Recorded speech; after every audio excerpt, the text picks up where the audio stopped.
Hello and welcome. Happy Independence to Nigeria. I am Amarachi Ubani. Tonight, President Muhammadu Buhari wishes Nigerians a happy 55th Independence anniversary and challenges citizens to have a change of attitude and abide by the rule of law. Two former heads of state, General Yakubu Gowon and Ernest Shonekan, say that there is still hope for Nigeria to become a global player. It's the 10th edition of the platform. The Catholic Bishop of Sokoto Diocese, Most Reverend Matthew Puka, advocates a new vision that will propel the country to greatness. And Russia defends country's airstrikes in Syria, says they are targeting the terrorist groups. On business news tonight, financial markets across the country close for Nigeria's 55th independence anniversary. And on sports news tonight, Nigeria's the Tigress advanced to the semi-finals of the 2015 Afro Women's Basket Championship with victory over Mozambique.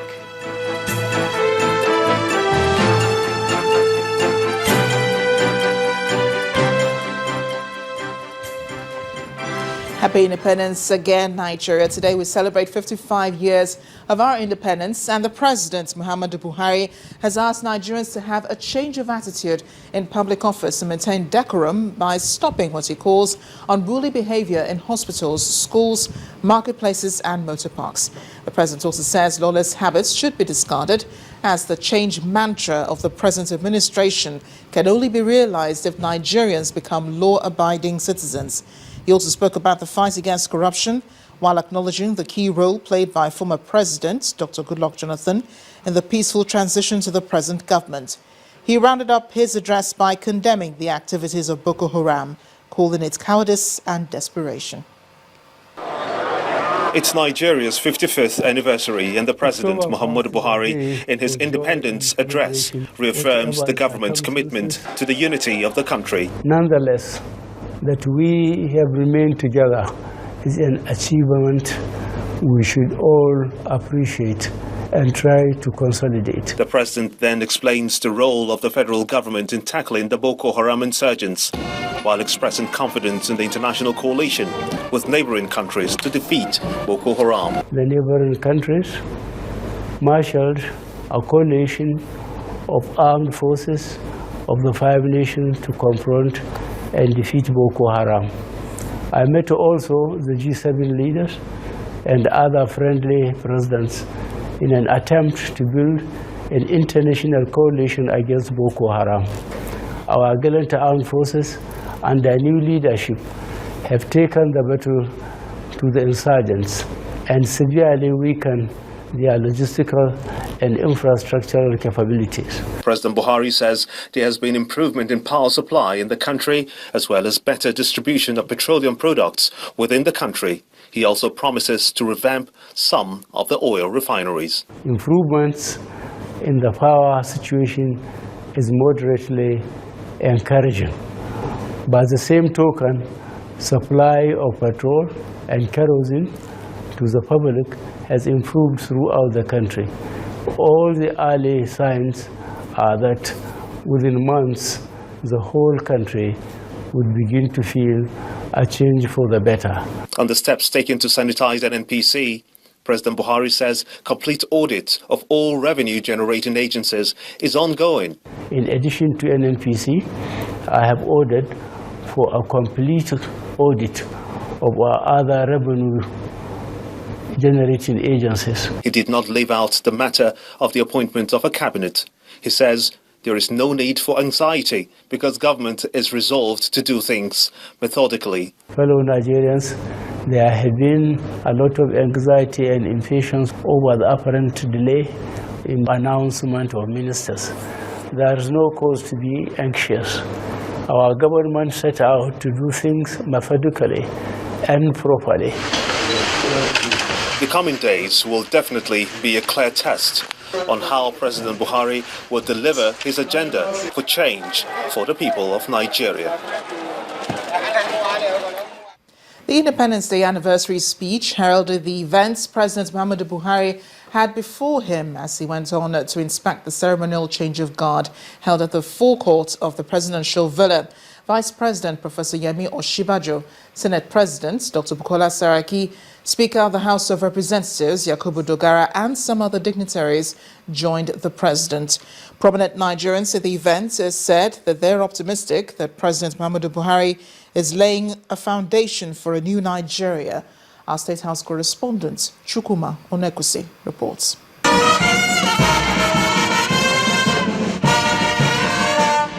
The Guards Brigade is a special unit of the military charged with the responsibility of safeguarding the president and the seat of government. They form at the forecourt of the presidential villa as part of activities for the 55th independence anniversary, an occasion that attracted prominent Nigerians, including Vice President Yemi Osinbajo, the Senate President Dr. Bukola Saraki, General Yakubu Gowon, Chief Ernest Shoneko, and the former Vice President Chief Alex Ekweme, all the service chiefs and the Inspector General of Police, among other dignitaries.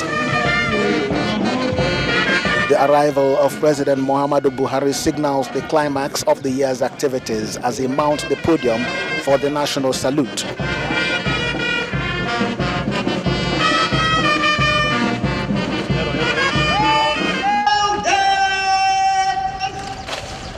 Present. Secretary to the He joins other dignitaries at the VIP stand to serve the presidential parade and the special change of guards clinically performed by the Guard Brigade. There was a rehash of what happens as they inspect and take over from each other while on duty, with orders dished out by their officers. Some of them silent drills based on what they call discipline of the mind. Is the Commissioner Major of the two colors on patrol, the national and the regimental colors, were also displayed. The president was joined by the vice president to sign the parade register. Highlight of the day was the release of balloons and pigeons signifying peace in the country.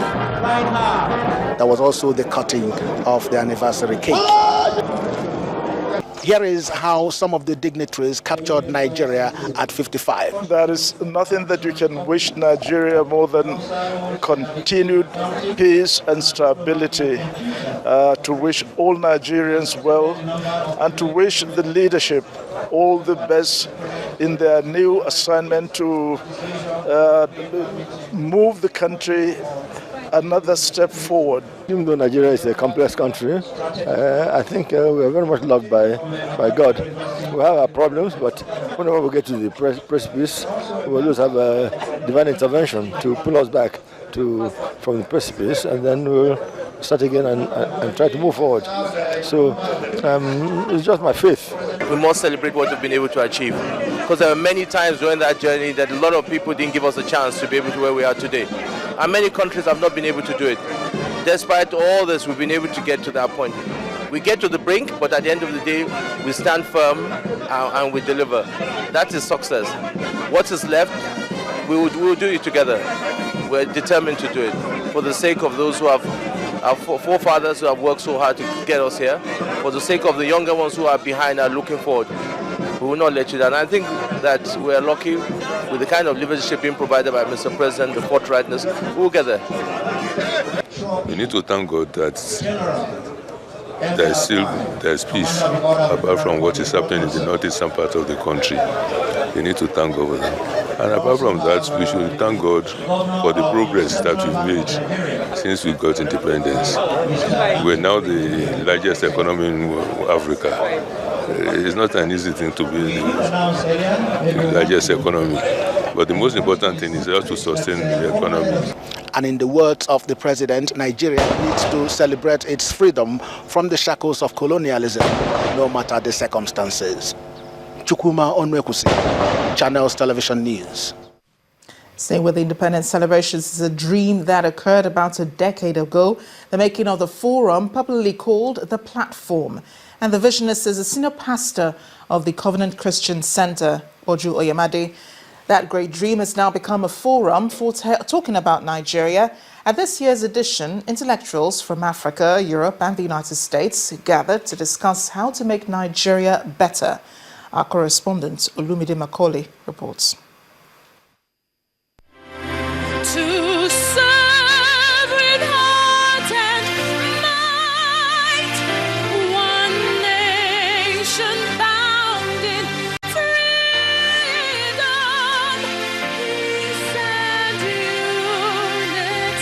This entire affair started 10 years ago by this pastor who insisted that Nigerians must come together and discuss and debate the issues of the day. And 10 years down the line, the platform is still on, and the convener, Pastor Poggio Yemade, set the tone. You may be seated, you may be seated. You must find ways to make your voice count within the legal framework of this country.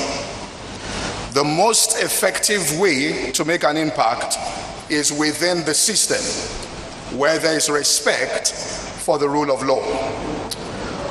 But I want to ask, why don't people get engaged? This might be because of something I want to discuss this morning, termed learned helplessness. And this occurs when people become conditioned to believe that a situation is unchangeable or inescapable. The gathering enwrapped attention and well attended at the Covenant Christian Center in Igomu, Lagos, southwest Nigeria, listens to the next speaker, who emphasizes the government's need to believe in its human capital. In spite of what is going on in our country, have been able to harness their creative energies to produce things out of nothing. Nollywood. Nollywood is a typical example of an industry that has grown from nothing to something. Ask Nollywood 20 years ago, did government even recognize them? Did anybody acknowledge them? As a matter of fact, most of us sniggered. And no, poor quality. Guess what? Today, Nollywood is the second largest producer of movies in the world. Forget the quality for a second, but it has achieved something. Make welcome with an applause Professor Pius Adeson. A Nigerian professor in diaspora took the point of a negative value system by Nigerians that can be addressed by building a contempt for mediocrity. A lot of the things that nations, great nations, decide to forget about themselves are things that they overcame unbelievable differences to hate because they do not want to become that. Not that they suspend their differences, they work with their differences to develop a culture of national contempt for certain things. And that is why you think we've got differences and divisions in Nigeria. Sometimes I just laugh. What I was missing about Nigeria was a whole world of and culture of mediocrity and irresponsibility, which had been made legitimate by the system. As Nigeria marks 55 years of independence, the event is geared to stimulate positive change in national policy, hoping a listening ear from the government and people of Nigeria will be a catalyst for timely action. Olumide Macaulay, Channels Television News. And as the program progressed, more Nigerian intellectuals were brought in to speak on the nation's journey to nationhood. For the Bishop of the Catholic Diocese of Sokoto, the Most Reverend Matthew Kuka, Nigeria needs what can be called a central vision that everyone will file behind. While the renowned economist and former presidential aspirant, Professor Pt.1, believes that the nation's tragedy revolves around the endless appetite of the average Nigerian to engage in corruption. He told the audience that the country is on the threshold of history and every individual owes the country a duty to make it work. And continuing the discussion at the platform today, one of Nigeria's foremost economists also held the gathering spellbound as he took them through what could be said to be the realities of why Nigeria's economy has remained comparatively undeveloped. He says corruption is a key issue that must be fought frontally. Corruption is big on the agenda today, and part of the challenge is that people do not realize that a culture that has come to accept corruption is harming itself in some fundamental ways. I hear people talk about corruption and they bring it down to a moral issue. Good guys complain, or guys who are weak and can't get their own complain. I wish somebody would do a proper analysis of the real cost of corruption. More so, no nation can develop without a strong driving force. Where there's no vision, the people perish. This is an extraordinarily difficult country to govern. In part because we've never been able to generate a national vision about where we are, where we ought to be going, and how we can get there. Every country survives on myth and mythologies. They're no realities. Myths are no realities. But to the extent that we are still held down by myths of ethnic identity, it will almost be impossible to build a nation. A former presidential advisor and journalist believes that religious sentiments will offer no solution to the myriads of challenges confronting our nation. We should learn to maximize the potential in our adversities. You know, for all the things we say about Nigeria, Nigeria is an incredible country.